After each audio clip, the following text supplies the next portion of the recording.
నీ రుణం తీర్చుకోగలమా బాబు అంటూ అక్కడ వ్యాసం రాశారు గడ్డం గణేష్ మాదిగ.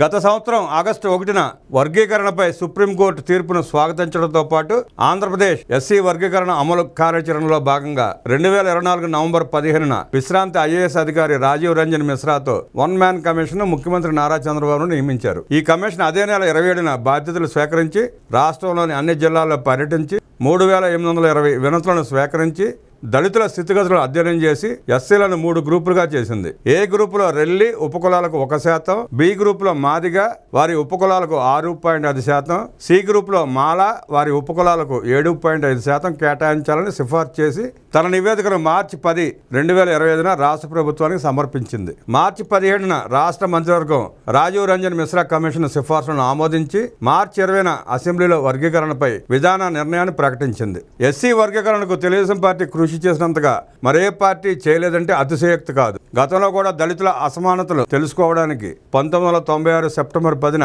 జస్టిస్ రామచంద్రరాజు కమిషన్ చంద్రబాబు నియమించారు. ఆ కమిషన్ ఎస్సీలో అసమానతలు నిజమేనని గుర్తించి 1997 మే 28న ఎస్సీలను ఏబిసిడీలుగా వర్గీకరించాలని, ఏ గ్రూప్ లో రెల్లి ఉపకులాలకు 1%, బి గ్రూప్ లో మాదిగ ఉపకులాలకు 7%, సి గ్రూప్ లో మాల ఉపకులాలకు 6%, డి గ్రూప్ లో ఆది ఆంధ్ర కులానికి 1% కేటాయించాలని ప్రభుత్వానికి నివేదిక అందజేసింది. దరిమిల చంద్రబాబు ప్రభుత్వం 1997 జూన్ 6న ఎస్సీలను ఏబిసిడీలుగా వర్గీకరిస్తూ ఆర్డినెన్స్ విడుదల చేసింది. అయితే జాతీయ ఎస్సీ కమిషన్ సంప్రదించలేదన్న కారణంతో 1997 సెప్టెంబర్ 18న రాష్ట్ర హైకోర్టు ఆ ఆర్డినెన్స్ ను కొట్టివేసింది. తర్వాత చంద్రబాబు నాయుడు 2000 సంవత్సరం మే నెలలో ఎస్సీ వర్గీకరణ చట్టాన్ని చేశారు. దీంతో 2000-2004 సంవత్సరాల మధ్య కాలంలో మాదిగలు 24,000 పైచిలకు ఉద్యోగాలు పొందారని గణాంకాలు చెప్తున్నాయి. అయితే 2004లో చంద్రబాబు అధికారం కోల్పోయిన తర్వాత నవంబర్ 6, 2004 రాష్ట్రాలకు వర్గీకరణ చేసే అధికారం లేదని సుప్రీంకోర్టు ఈవి చిన్నయ్య వర్సెస్ ఆంధ్రప్రదేశ్ కేసులో చంద్రబాబు చేసిన చట్టాన్ని కొట్టివేసింది. 2004లో చంద్రబాబు అధికారం కోల్పోవడం వల్ల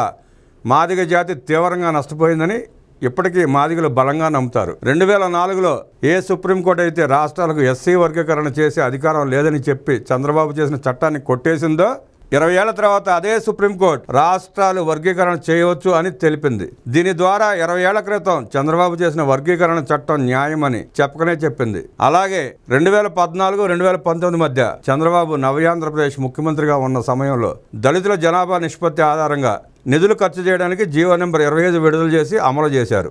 మాదిగల దశాబ్దాల కల అయిన ఎస్సీ వర్గీకరణను ఉమ్మడి ఆంధ్రప్రదేశ్లోను ఇప్పుడు విభజిత ఆంధ్రప్రదేశ్లో కూడా వర్గీకరణ అమలు చేయనున్న ఘనత చంద్రబాబుకే దక్కింది. సామాజిక నిచ్చెనమెట్ల వ్యవస్థలో అణగదొక్కబడిన దళితుల్లో కూడా వైరుధ్యాలు ఉన్నాయని గుర్తించి అందరికీ సమానత్వం అనే సత్యాన్ని వర్తింపజేయడానికి ఎస్సీ వర్గీకరణ చేసిన చంద్రబాబుపై కొన్ని పార్టీలు అపోహలు రేకెత్తించిన కారణంగా దళితుల్లో ఒక వర్గం ఆ పార్టీకి దూరం కావడం బాధాకరం. అయినప్పటికీ మాదిగలకు ఇచ్చిన మాట కోసం, సామాజిక న్యాయం కోసం చంద్రబాబు ఎస్సీ వర్గీకరణపై చేసిన కృషికి మాదిగలు జీవితాంతం ఆయనకు రుణపడి ఉంటారనడంలో సందేహం లేదు. నిజానికి వర్గీకరణ వల్ల ఏ వర్గానికి నష్టం జరగదు.